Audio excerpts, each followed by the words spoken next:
बिस्मिल्लाहिर्रहमानिर्रहीम अस्सलाम वालेकुम स्टूडेंट्स। जी स्टूडेंट्स, मॉड्यूल नंबर हमारा 2 चल रहा है। थीम नंबर 2 चल रहा है और मॉड्यूल नंबर 6 से ऑनवर्ड यानी कि इसका सेकंड पार्ट अब कंटिन्यू करेंगे। ठीक है जी, विदाउट वेस्टिंग टाइम कंटिन्यू करते हैं। Roles of SMEs in Pakistan economic development. सबसे पहली बात कि एसएमईज है क्या? Small and medium enterprise. आप इसको इस तरह से ले सकते हैं कि जो वाहद मतलब की कारोबार यानी कि सोल ट्रेडरशिप है, वो स्मॉल बिजनेस में आ सकता है। और जो थोड़ा सा बड़े लेवल का इवन पार्टनरशिप तक आप कह सकते हैं तो उसको मीडियम एंटरप्राइज कह सकते हैं। इवन सोल ट्रेडरशिप जो है ये भी बड़े लेवल का बिजनेस हो सकता है, ये भी मीडियम एंटरप्राइज में आ सकता है, जरूरी नहीं है कि ना आए। अब employment generation SMEs provide over 80% of non agricultural jobs in Pakistan. जो नॉन एग्रीकल्चरल जॉब्स हैं पाकिस्तान में जितनी भी जनरेट हो रही हैं उसका 80% एसएमईज जनरेट करते हैं। बहुत बड़ी बात है ये कि स्मॉल एंड मीडियम एंटरप्राइजेज जो हैं पाकिस्तान में बहुत बड़ी तादाद में है। और ये जितनी भी जॉब्स क्रिएट होती हैं पूरे पाकिस्तान में उसका 80% एसएमईज क्रिएट करते हैं। They help absorb new एंट्रेंट into the labour force specially the young youth and women. और ये ज्यादातर जो है हेल्प आउट करते हैं नए जो लोग आते हैं मार्केट के अंदर। कंपनी ज्यादातर ये डिमांड करती हैं कि लोग एक्सपीरियंस्ड होने चाहिए, तो उनका एक्सपीरियंस ये एसएमईज प्रोवाइड करते हैं। कंट्रीब्यूशन जीडीपी पाकिस्तान का 40% जो है जीडीपी का वो एसएमईज प्रोवाइड करते हैं। तो इसका मतलब ये हुआ कि ये हमारी डोमेस्टिक इकोनॉमी का बैकबोन है। ठीक हो गया जी। Next, export promotion. Many SMEs are engage in manufacturing and export oriented industries. ठीक है जी। ये बहुत सी टेक्सटाइल है, लेदर है, स्पोर्ट गुड्स है, हैंडीक्राफ्ट है, ये एक्सपोर्ट ओरिएंटेड इंडस्ट्रीज के साथ बहुत ज्यादा लिंक्ड है। ये they enhance foreign exchange earning and diversify exports. हमारी एक्सपोर्ट्स को डाइवर्सिफाई भी करते हैं। अब ये नहीं है कि हमारी सिर्फ एक्सपोर्ट्स सर्जिकल पे के डिपेंडेंट है, स्पोर्ट्स पे है या टेक्सटाइल पे, नहीं, बहुत सी डाइवर्सिफिकेशन है हमारी एक्सपोर्ट के अंदर। फिर है जी poverty reduction and income equality. SMEs poverty को रिड्यूस भी करते हैं यानी कि गुर्बत को भी कम करते हैं और इनकम इक्वलिटी का भी बायस बनते हैं। क्यों? क्योंकि जब सेल्फ एम्प्लॉयमेंट जनरेट होती हैं, लोग सेल्फ एम्प्लॉयड हैं या छोटे छोटे बिजनेसेस कर रहे हैं, उससे उनकी इनकम एक लेवल तक चलती रहती है, उससे पॉवर्टी भी रिड्यूस होती है और इक्वलिटी भी जनरेट होती है। ठीक है जी। Industrial development. SMEs support large industries by acting as a supplier, subcontractors, service providers. ठीक है जी। जो बड़ी इंडस्ट्रीज हैं उनका भी कुछ ना कुछ रोल जो है उनमें एसएमईज प्रोवाइड करते हैं। वो सब एज ए सब कॉन्ट्रैक्टर काम कर रहे होते हैं, कुछ सर्वर को ना कुछ सर्विस प्रोवाइड कर रहे हैं, वो उनके सप्लाई के तौर पर एक्ट कर रहे हैं, यानी कि बड़ी डिफरेंट वे में। और लार्ज इंडस्ट्रीज को बहुत ज़्यादा सपोर्ट कर रहे हैं। They contribute to industrial value chain, innovation and flexibility. अब SMEs are often more adaptable and innovative compared to large firms। तो लार्ज फर्म्स होती हैं वो तरतीब के साथ उनका सेटअप चल रहा है, वो अपनी चीज़ों को अपनी इनोवेशन जो है वो लेकर तो आते हैं लेकिन वो टाइम कंज्यूमिंग होता है। लेकिन जो छोटी फर्म्स हैं ये बहुत ज़्यादा चेंज को अडॉप्ट करते हैं और इनोवेशन के का बायस बनते हैं। They quickly respond to market changes and consumer needs. Market में जो भी चेंज आता है वो छोटी फर्म्स हैं तो उनके लिए रिस्पॉन्स करना ईजी होता है और ये बड़े रैपिडली रिस्पॉन्स करते हैं।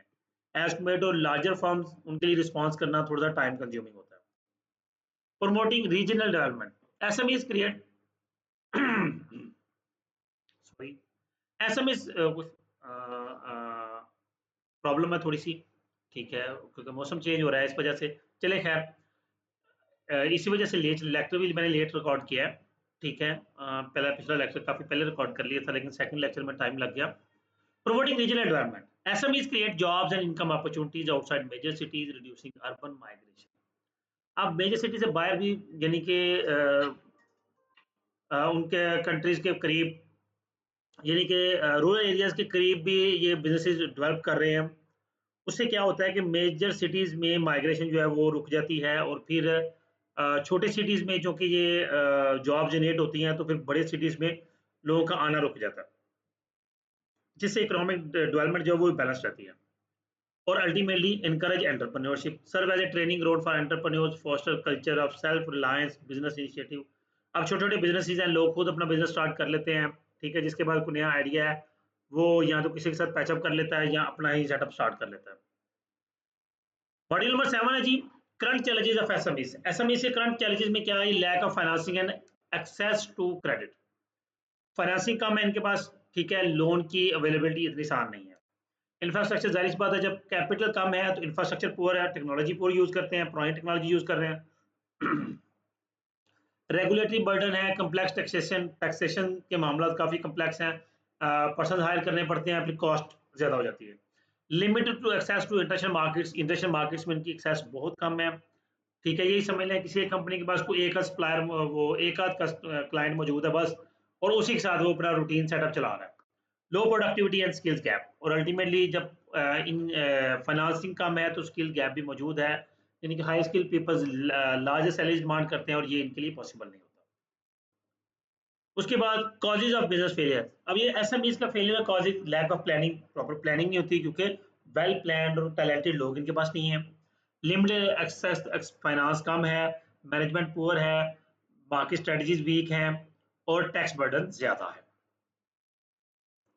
फिर पॉलिटिकल इकोनॉमिक इंस्टेबिलिटी, ये एक बहुत बड़ा फैक्टर है कि जब पॉलिटिकल या इकोनॉमिक इंस्टेबिलिटी आएगी तो ये बिजनेस, छोटे बिजनेस जो हैं वो पहले बंद होते हैं, उनके सर्वाइवल उनके लिए मुश्किल हो जाता है।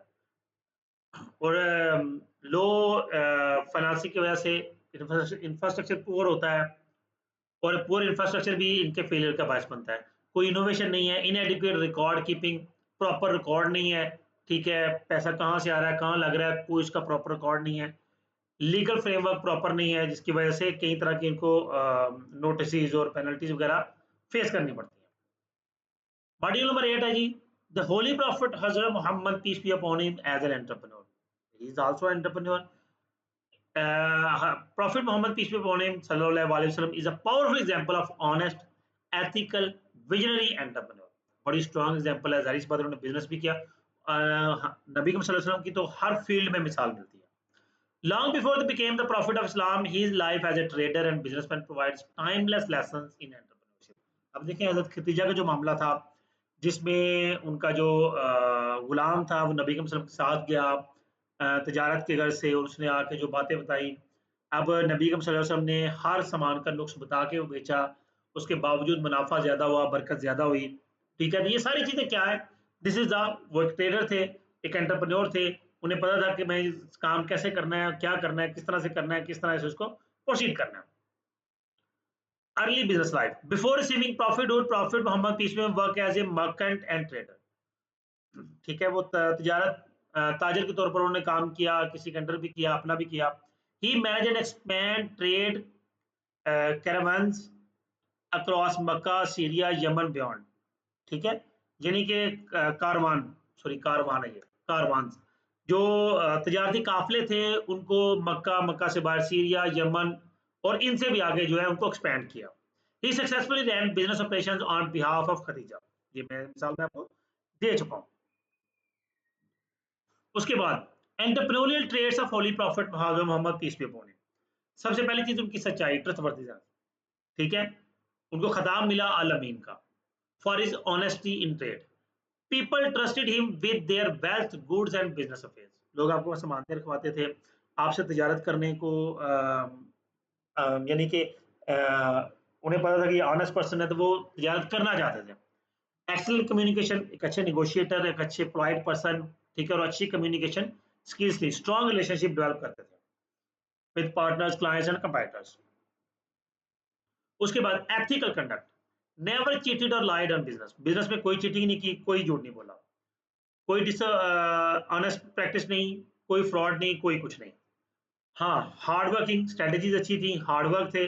Travel long distance for trade missions, ठीक है, बहुत लंबे सफर किए ट्रेड के लिए। Understood market demand, timing and pricing strategies, वो जानते थे कि कहाँ पे किस तरह की डिमांड है, कौन सी टाइमिंग किस काम के लिए बेहतर है, किस तरह की स्ट्रेटजीज जो है, किस तरह की प्राइसिंग स्ट्रेटजीज रखनी है। Leadership and management, manage large trade caravans and staff with discipline and fairness. उन्होंने बड़े बड़े कारवान्स को बड़े अच्छे तरीके से मैनेज किया, स्टाफ को वेल डिसिप्लिन हैंडल किया एक अच्छे तरीके से। To calculated risk and maintain financial discipline, उन्होंने रिस्क को बड़े अच्छे तरीके से कैलकुलेटेड फॉर्म में लुक आफ्टर किया, ठीक है, और फाइनेंशियल डिसिप्लिन मेंटेन किया। Global outlook, his trading routes connected him with people from various culture and regions, giving him a broad world view, a key trait of successful entrepreneur today. अब उसके trading roots में वो लोगों के साथ जो है उन कल्चर और रिलीजन एक्टिविटीज डेवलप की, ठीक है, यानी कि ऑल ओवर द वर्ल्ड आप इसको कह सकते हैं। लेसन्स ऑफ हिज आप सर के कुछ बिजनेस लाइफ लेसन्स क्या हैं कि पैसा एथिक्स से भी कमाया जा सकता है। ऑनेस्टी जो है वो आपकी रिप्यूट बिल्ड करती है, एक ब्रांड बिल्डअप करती है। Customer trust is greatest asset, customer जो का जो इतमाद है वो आपका एक हैबिटूटी एसेट है। Simplicity, humility and service matter, आप किस तरह से किसी को ट्रीट करते हैं वो बहुत मैटर करता है। और लॉन्ग टर्म विजन जो है वो बड़े जरूरी है।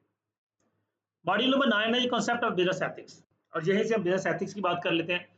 Business ethics refers to the moral principles and values that guide the behaviour of individuals and organisations on the business world. Business ethics ये रेफर करता है, refer to moral principles and values, ये रेफर करता है moral principles को, values को, जो कि इंडिविजुअल्स के बिहेवियर को गाइड करते हैं ओवरऑल बिजनेस वर्ल्ड में। Business ethics is the application of ethical principles to business behaviour, decision making and activities.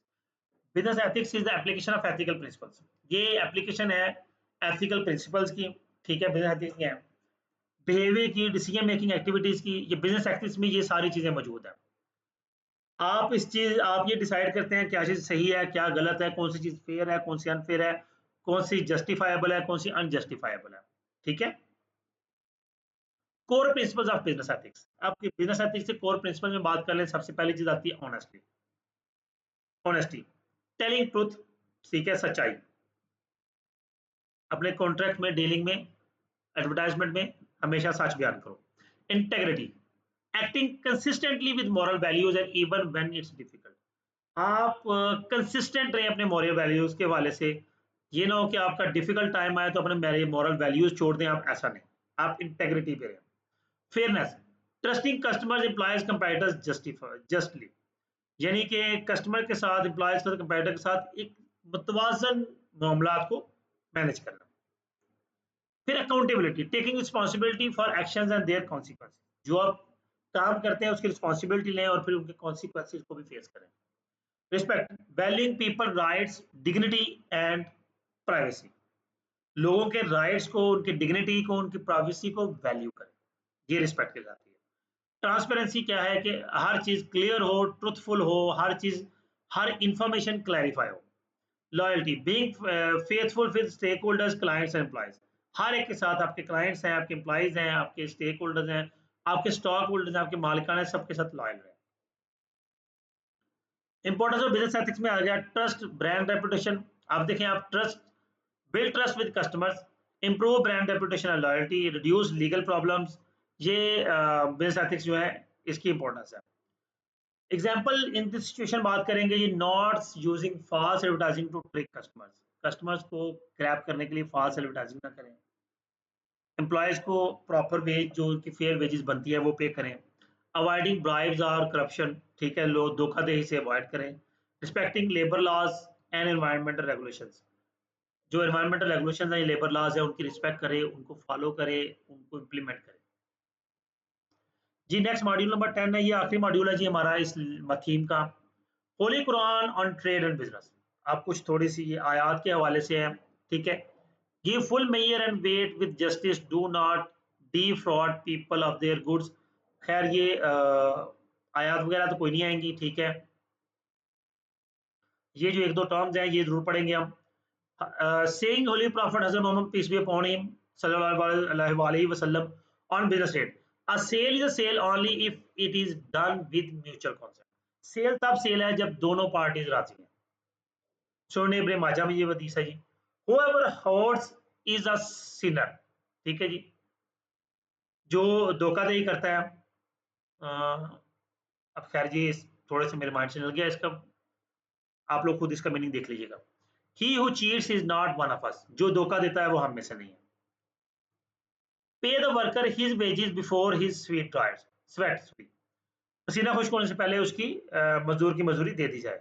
The buyer and the seller have the option to cancel the deal as long as they have not separated, जब तक वो को deal करते हैं तो एक दूसरे से अलग होने से पहले उनके पास ऑप्शन है कि वो डील कैंसिल कर सकते हैं, लेकिन अगर वो उनकी बातचीत हो गई है, मामला तय हो गया, तो अब डील कैंसिल नहीं की जा सकती।